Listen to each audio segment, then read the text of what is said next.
I love the setting. I must say, I love your background, and I can't help to notice all these wonderful paintings depicting sea. And I happen to have read a post on your LinkedIn about your husband's family being from Montenegro. I know parents are from Scotland, and you have nuclear on both sides, it appears.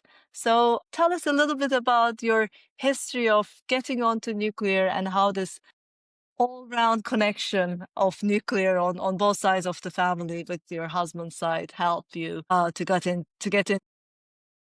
Okay, well, it's interesting that you noticed the paintings. They were painted by a Ukrainian who was visiting All right. Montenegro in, gosh, it would have been 1996 when my husband and I were married there in a 12th century monastery on the Adriatic In coast. Montenegro. In Montenegro. So we were married Wonderful. in the US. We were married in a civil service on my mother's back deck, but also married in a monastery in Montenegro, there Beautiful. on the Adriatic coast near the village of Franovici, which is where his parents immigrated from.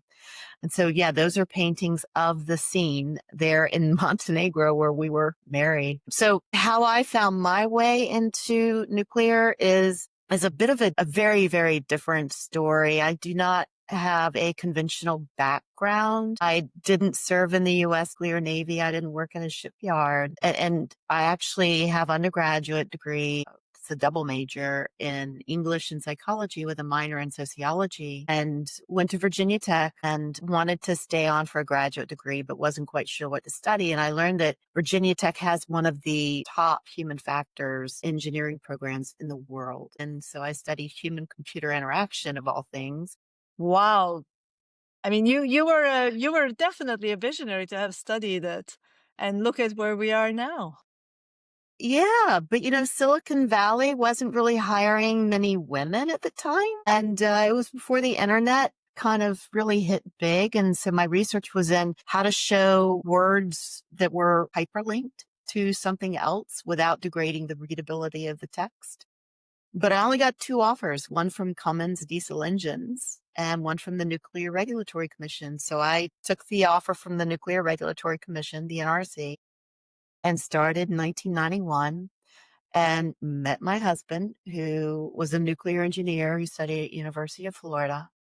I spent 3 decades at the Nuclear Regulatory Commission and began as a certified reactor inspector, and spent 6 years at an operating nuclear power plant in South Carolina, the Catawba Nuclear Station, as a resident inspector. So a lot of hands-on experience. And what I value most from that time was not just the technical training I got, but the people I worked alongside, the engineers, the maintenance craft operators, surveillance technicians, radiation protection staff, security guards, and so many others. And through them, I gained a truly integrated understanding of what it takes to operate a nuclear power plant safely and reliably. And that experience has stayed with me throughout my career. And I left the NRC in 2021 and joined a small nuclear advocacy think tank headquartered in Berkeley, California, and help them establish a Washington, D.C. based office to strengthen their influence on national energy policy and legislation.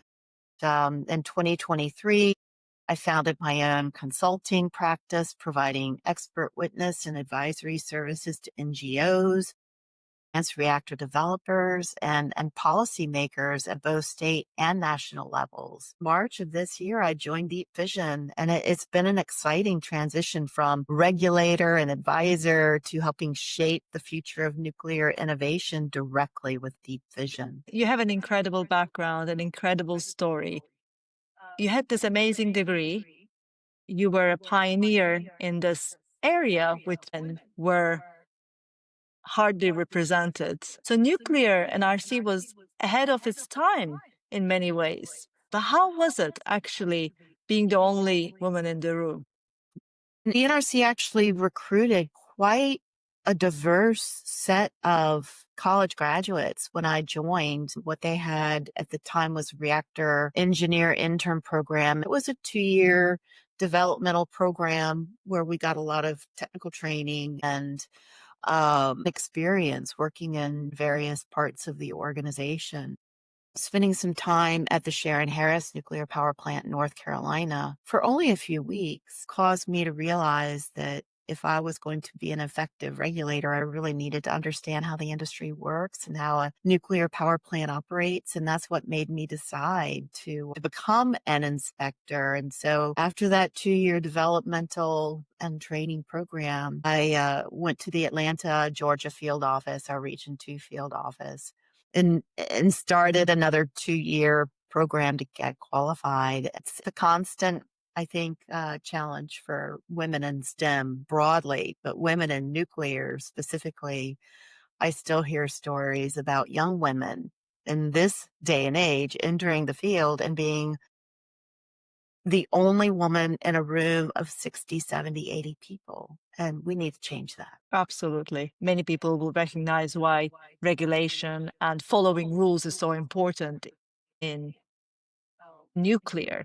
In your view, what is regulation done right? What's different about the NRC from other federal agencies and federal regulatory agencies is that it has been at this crossroads before. So back in the late 1990s, the industry was complaining vociferously to Congress about the NRC's focus on compliance and enforcement of compliance with prescriptive regulatory requirements when there was no benefit to the safety. A certain member of Congress threatened to slash the NRC's budget by 35% if it did not change the way it regulates and focus less on enforcement of compliance with prescriptive regulatory requirements and more on safe performance outcomes.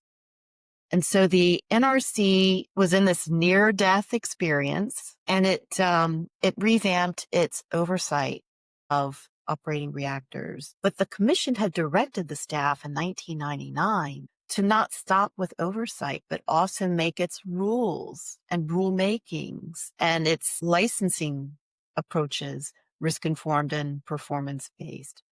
But it didn't finish the work.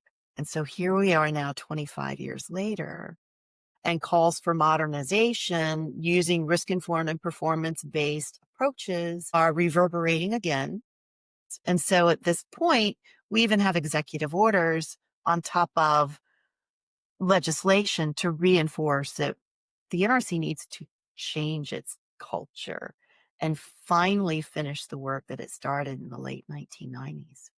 Yes, that makes a lot of sense, especially now that you are in a totally different role and you're at the, once again, edge of innovation. And I guess for innovation to flourish, the regulation needs to foster it and keep the safeguards, but also allow enough breathing space. What are your predictions for the future of the industry and future of deep fission? Investors are ready to back nuclear innovation as a central part of the clean energy transition. For policy makers and regulators, this investor confidence is meaningful. The world is ready for nuclear innovation, and governments are creating pathways, investors are stepping up, and partners across industries are eager to engage. For this reason, I see a vibrant nuclear industry in the next 5 to 10 years and beyond. And deep fission will have a significant role to play. And the demand for clean energy is sufficient for many companies with diverse, innovative designs and deployment models to thrive. For any industry to thrive, especially one that is going through a renaissance the way nuclear is right now, there's a lot of interest, there's a lot of investment, as you just mentioned. New talent, continuous inflow of talent into the industry is key. What are your recommendations and what's your advice and tips to people who may want to go into nuclear? Workforce is a recurring challenge, and I would say a couple of things. There are some untapped resources out there, and one of them is women. And I think if nuclear is going to be successful and have the workforce it needs to be a dominant energy supplier for the country and for the world. The industry needs to be more welcoming of women. We need more women in leadership positions so that younger women who are entry level can recognize themselves in a career path that will be rewarding for them. The other untapped resource is some of our universities. And I think of my own Virginia Tech. I love that institution and am proud to have gotten my education there. That said, there is a small nuclear engineering program there. The research reactor that used to be there was part of the physics department, and that was decommissioned, I believe, in 1989. And a nuclear engineering department is really what I think we need at Virginia Tech and other universities as well, not just to crank out nuclear engineers, but to train the broader workforce talent that we're going to need because it takes a village to operate a nuclear power plant. It's the same disciplines I mentioned earlier, the surveillance techs, the maintenance craft, the policymakers themselves studying arts and sciences could really benefit from training in nuclear energy. And so that's another thing I'd like to see change at Virginia Tech. The other thing that I think we need, and I'm thinking back to my own childhood, so I'm going to date myself a little bit. There was a campaign called Schoolhouse Rock in the United States back in the 70s. And the thing that I think about is it would teach people like how bills are made, how they're created, how they become legislation and enacted for, the benefit of the country. And I think we need a ground roots and comprehensive public education campaign in the United States and perhaps in other countries as well that teaches us about nuclear energy and dispels some of the misinformation out there and, shines some light on some of the elusive facts about how it's generated and what its real safety challenges are and aren't, so that the public becomes more accepting of nuclear. I couldn't agree more. And we have one last question that we always ask, and it's my favorite question. Had a magic wand that you can touch on nuclear as an industry and you can change something. What will it be? If I had a magic wand, I would change the toughest challenge we have. And that is the regulatory culture and posture at the U.S. Nuclear Regulatory Commission. And I don't say that in a malicious way. I say that in a way that I've seen near-death crises before. I've seen a lack of focus and a lack of leadership to sustain momentum toward change because it's hard. People don't like it. And it's going to take some very strong leadership to overcome the inertia in that iceberg that you see only the tip of. But there is this under the water cultural entrenchment there that leaders are going to have to grapple with. If I had a magic wand, I would put those leaders in the institution, give them the tools and the courage and the leadership skills to see it through this time. So we're not here in another 25 years. Wonderful. Perfect answer. I really, really enjoyed your wisdom and your wealth of experience and listening to all the various stories. It sounds like you have a very exciting time coming your way at Deep Fission with all this activity. Thank you very much for the opportunity to speak with you. It's been a pleasure, and I look forward to the next time.